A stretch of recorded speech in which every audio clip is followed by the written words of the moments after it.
আসসালামু আলাইকুম এভরিওয়ান। আপনাদেরকে কিছু কথা বলি। আমরা যারা বিড়াল অ্যাডপশনে দেই, আমরা কিন্তু বিড়াল যেখান থেকে সংগ্রহ করি, সেই প্রসেসটা হচ্ছে কেউ আমাদেরকে এনে দিয়ে যায়, অথবা আমরা যখন রাস্তাঘাটে কোনো অসুস্থ বিড়াল পড়ে থাকে, অথবা হচ্ছে বাচ্চা বিড়াল যেটা কিনা সারভাইভ করতে পারে না এই পৃথিবীতে, একেবারে ছোট, তো তাদেরকে হচ্ছে আমরা কুড়ায় আনি।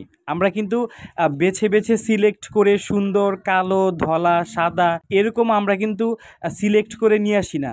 আমরা জাস্ট পাই অথবা আমাদের কাছে দিয়ে যায়, তারপর আমরা অ্যাডাপশনে দেওয়ার চেষ্টা করি। কিন্তু আপনারা যেটা করেন, আপনারা এসে কালো খোঁজেন, সুন্দর খোঁজেন, ফর্সা খোঁজেন, চোখ দুইটা গোল গোল খোঁজেন, মানে এমন একটা ভাব দেখান যাতে বিদেশি বিড়াল আপনাদের কিনে এনে ফ্রিতে দিয়ে দিলে ভালো হয়। তো প্রশ্ন হচ্ছে এটাই যে আপনারা এসে কালো খুঁজবেন, সাদা খুঁজবেন, আর আমরা রাস্তাঘাটে যেটা পাবো ওইটাই টোকাই নিয়ে আসবো। কিন্তু আপনারা খোঁজার সময় খুঁজবেন হচ্ছে সুন্দর বিড়াল, যেটা আপনারা নিয়ে পালবেন। অসুন্দর বিড়াল হলে আপনারা নিবেন না। আচ্ছা, আপনাদেরকে আমি না হয় সুন্দর বিড়ালগুলো দিয়ে দিলাম, অসুন্দর বিড়াল যেগুলো আছে ওগুলো আমি কি করব ভাই?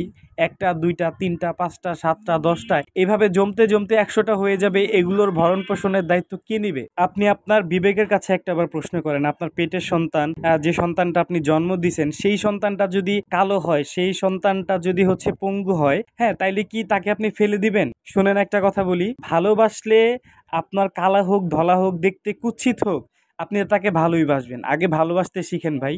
বিড়াল না হয় পরেই পারলেন।